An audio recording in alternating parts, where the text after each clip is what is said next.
So, hi Leute, grüßt euch, servus, ich bin gerade auf dem Weg nach Freilassing. Ich habe schon 3 Videos vorbereitet, aber ich schaffe es irgendwie nicht zu Ende, das ist Wahnsinn. Ich habe seit Wochen richtig krasse Albträume, wo ich echt in der Früh aufwache und denke mir, was war jetzt das?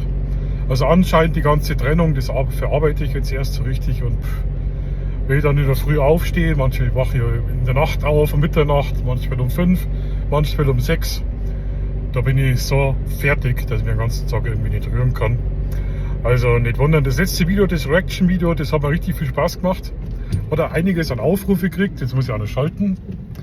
Und ich werde das auf alle Fälle einmal in der Woche machen. Und auf diesem Weg möchte ich muss sagen, Videos stehen bereit.